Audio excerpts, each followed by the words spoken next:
Durante la noche del 24 al 25 de septiembre del 2025 se registraron una serie de temblores bastante fuertes para estándares venezolanos entre el estado Trujillo y el estado Zulia, en los que, gracias a Dios y hasta donde sé, no ha habido ninguna víctima. De igual manera, sepan que mis oraciones y pensamientos están con ustedes. Pero lo importante en este video no es eso, porque entre otras cosas, este no es un canal de noticias. En Venezuela, la historia es una especie de pilar central al que la gente mira para justificar, comparar o denunciar acciones del presente. En muchos casos, por no decir la mayoría, injustificadamente y sin ningún sentido, pero no deja de ser ese campo del conocimiento al que nuestro pueblo, conformado por ciudadanos curiosos con alma de investigador, voltean a buscar respuestas o justificaciones, y este caso no es la excepción. Un jueves santo la hicieron y un jueves santo la pagaron. Sería la divisa con la que muchos curas realistas cerrarían su homilía los días siguientes del Triduo Pascual, correspondiente a la Semana Santa del año 1812. ¿Por qué? Siéntense que se los cuento.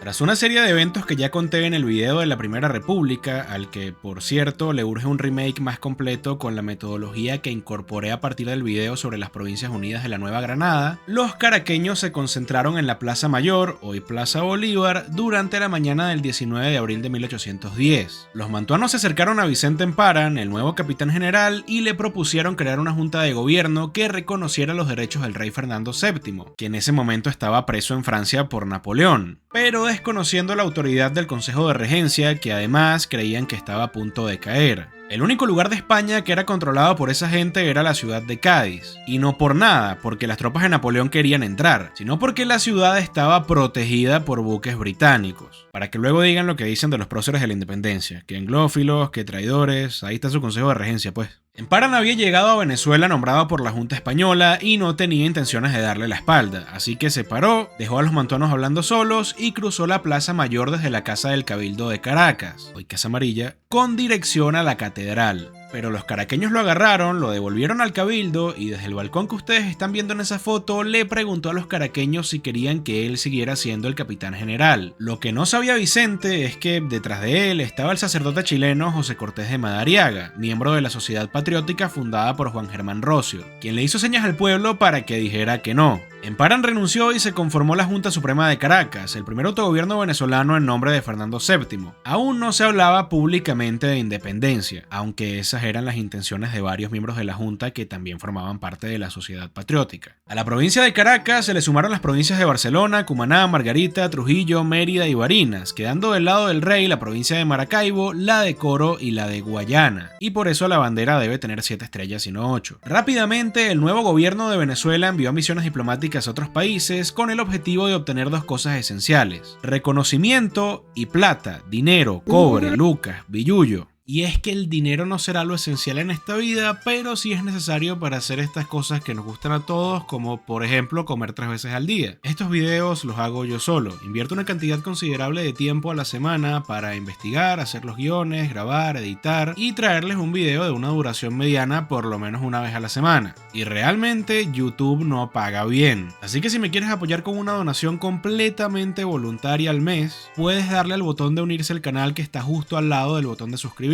Y por el precio de un café, o hasta menos, al mes, estarás contribuyendo a difundir la historia de Venezuela, Hispanoamérica y el mundo a cambio de ciertos beneficios exclusivos. Y yo estaré muy agradecido de por vida. La Junta envió al Reino Unido una misión diplomática conformada por Luis López Méndez, Don Andrés Bello y Simón Bolívar, quienes no tuvieron mucho éxito convenciendo al gobierno inglés debido a que en ese momento eran aliados de los españoles contra Napoleón. Eran sus propios cañones los que defendían al Consejo de Regencia que estos mantuanos pretendían desobedecer. Pero en Londres vivía un ilustre caraqueño llamado Francisco de Miranda, a quien terminaron llevándose de vuelta a su hogar después de décadas sin haber pisado Caracas. Si me preguntan, una tortura tener décadas sin haber pisado Caracas. Mira, Simón, dígame, ¿conseguiste apoyo de los ingleses? No, la verdad es que no. ¿Y entonces, cómo vamos a hacer? No sé, pero igual no todo es malo, me traes algo de allá que capaz nos ayuda. ¿Qué te trajiste? A este viejo. Les Mantuans sont aussi dégoûtants que les Espagnols. Con Miranda en Venezuela, la Junta no tardó en marchar decididamente hacia la independencia, creándose un congreso en marzo de 1811 y declarándose la independencia de Venezuela el 5 de julio del mismo año. Lo iban a hacer el 4 para emular a los gringos, pero un diputado llegó tarde a Caracas y tuvo que ser el día siguiente. Pitillanquismo e impuntualidad, papá, doble venezolanada. 2 meses antes de esto, las tropas realistas de Guayana habían saqueado una población patriota al otro lado del Orinoco, dejando muy claro a los patriotas que no tendrían paz con esa gente allí, cosa que era obvia desde un principio, pero bueno, decidieron actuar tarde. La Primera República de Venezuela, o por el nombre que utilizó, Confederación Americana de Venezuela, se vio obligada a conformar un ejército lleno de gente mal instruida, mal alimentada y en muchos casos indiferente ante el asunto de la independencia, que era percibido como algo que estaban haciendo los mantuanos allá en Caracas. El 28 de septiembre los patriotas iniciaron la campaña de Guayana, pero no la que les daría la victoria definitiva y el dominio de esa provincia tras la batalla de San Félix en abril del 17, sino la campaña de Guayana empezada en 1811 y que terminó en 1812 con una sólida victoria realista. Además de eso, estallaron contrarrevoluciones en Valencia y en Los Teques que fueron apoyadas por las tropas realistas de Puerto Cabello, que además habían recibido refuerzos el 12 de febrero de 1812, refuerzos que se trasladaron a Coro, desde donde salió la campaña de reconquista de Domingo de Monteverde el 10 de marzo, obteniendo una victoria realista para el día 15 en Siquisique. Yo de pana necesito que me digan quién pone los nombres en este país porque ya de verdad es suficiente. Y otra más el día 23 en Carora, 3 días antes de que ocurriera un evento que algunos historiadores juzgan como uno de los factores responsables de la caída de la Primera República. A las 4 de la tarde con 5 minutos del día 26 de marzo de 1812 inició un terremoto con epicentro en el Mar Caribe entre el archipiélago de Los Roques y la costa de La Guaira, con una duración de 26 segundos. Al terminar, decenas de edificios en Caracas estaban en ruinas. Varios de sus habitantes quedaron sepultados y los que sobrevivieron quedaron fuertemente impactados. En La Guaira solo quedaron en pie las murallas y la casa de la aduana. Todo lo demás fue completamente destruido, empeorando la situación a la medianoche con 2 réplicas que duraron 6 y 12 segundos respectivamente. El gobierno federal declaró ley marcial y ordenó quemar todos los cadáveres para evitar enfermedades. La población, una fervientemente católica de tiempos más civilizados, inmediatamente se puso a hacer penitencia. Ayunos, dejar de lado la ropa cara, dejarse la barba y otras acciones que mortificaban el cuerpo con el propósito de expiar los pecados, incluyendo los matrimonios de las personas que vivían en concubinato a los días siguientes. La cosa es que no fue un solo terremoto, fueron 3. Hubo otro entre los actuales estados Lara y Yaracuy y otro al sur del lago de Maracaibo. Las ciudades más afectadas fueron Caracas, La Guaira, San Felipe, Barquisimeto y Mérida, todas ciudades patriotas. Ni una sola ciudad realista fue afectada, incluyendo el fortín de Puerto Cabello. Las cifras más altas ascendían a los 26.000 muertos en un país que apenas contaba con 800.000 habitantes. Fueron 3 terremotos bastante fuertes. Las estimaciones hablan de entre 6.2 a 8 grados en la escala de Richter. Y no solo afectó a Venezuela. Horas antes había temblado en Mompox, en Nueva Granada, y al día siguiente un temblor en la isla de San Vicente hizo erupcionar un volcán. Sin embargo, el golpe más fuerte que este terremoto causó a la República no fue el material, sino el moral. En una sociedad profundamente religiosa, el hecho de que tanto el 19 de abril de 1810 como el 26 de marzo de 1812 cayeran en Jueves Santo, sumado al hecho de que todas las ciudades afectadas fueron patriotas, fue suficiente para que buena parte de la población se pasara al bando realista. Un Jueves Santo la hicieron y un Jueves Santo la pagaron. El sábado de gloria hubo nuevamente un movimiento sísmico, repitiéndose el 24 de abril. Si la naturaleza se opone, lucharemos contra ella y haremos que nos obedezca.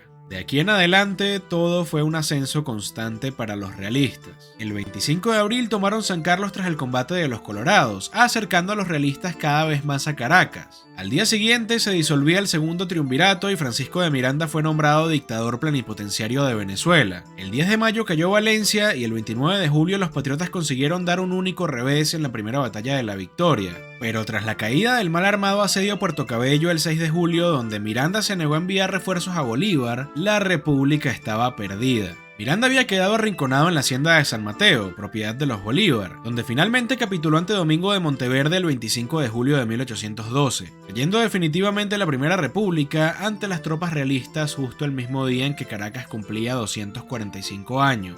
De aquí surgen 2 problemas que desembocan en 2 temas controversiales que son tema de debate no solo entre académicos, sino también entre la propia gente. Lo primero es que muchos patriotas quedaron descontentos con la capitulación y posteriormente, encabezados por Manuel María de las Casas, entregaron a las autoridades españolas al responsable de la capitulación, Francisco de Miranda, quien por cierto pensaba huir del puerto de La Guaira con el tesoro de la República. En este grupo de militares se encontraba Simón Bolívar, pero él no era partidario de entregar a Miranda a los españoles, sino de fusilarlo inmediatamente. Lo segundo es que Domingo de Monteverde no respetó los acuerdos de la capitulación, dedicándose a poner en marcha un régimen del terror en los territorios venezolanos que habían sido patriotas, sin respetar la Constitución de Cádiz promulgada en marzo de ese mismo año por las Cortes españolas, y que debía regir en todo el territorio del reino, modificando con esto Bolívar el decreto de guerra a muerte del año siguiente sobre el que hablé en el video de la Segunda República. Pero la pregunta aquí es, ¿fue el terremoto del 26 de marzo de 1812 el responsable directo de la caída de la Primera República? Y la respuesta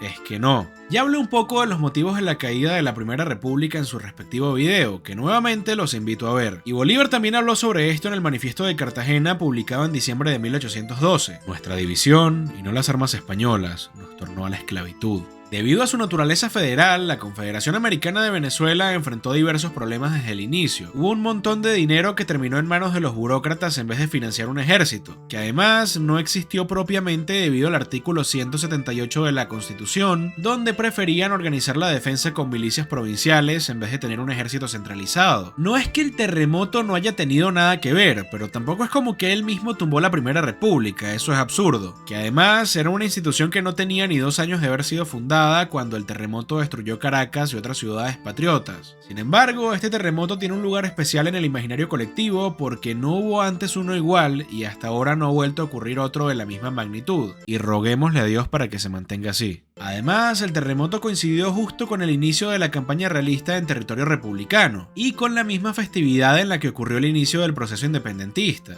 A ver, aunque aspiro a tener la oportunidad de Dios mediante empezar a estudiar pronto la carrera de historia, yo no soy historiador. Sin embargo, nunca está de más señalar que a la hora de establecer paralelismos históricos, cosa que es completamente válida, hay que tener muy en cuenta el contexto tanto del evento ocurrido como del que ocurre actualmente. No fue solo el terremoto el que tumbó a la Primera República y me atrevería a decir a que ni siquiera estuvo entre los factores más decisivos de su caída. Fue un conjunto de situaciones que ya estaban allí independientemente del desastre natural que solo las empeoró, no las causó. Si ya había un problema con la organización de la defensa del territorio venezolano, era muy difícil ganar una guerra contra un ejército organizado en esta situación, cosa que se iba a mantener independientemente de que ocurriera o no el terremoto. Lo otro es que el sismo dejó completamente destruida La Guaira y en una situación bastante parecida a Caracas y otras ciudades patriotas, cosa que nunca se ha vuelto a repetir, gracias a Dios. Y por último, hay que tener en cuenta la brevedad del sistema político que cayó en 1812 comparado con la antigüedad de las instituciones españolas en América. Esto no tiene absolutamente ningún punto de comparación con fenómenos que estén ocurriendo en este momento. Y de nuevo, gracias a Dios, porque 26.000 personas en un país de 800.000 habitantes es una cifra bastante considerable. Y aún ignorando la cantidad total de habitantes, 26.000 víctimas es demasiado, eso es horrible.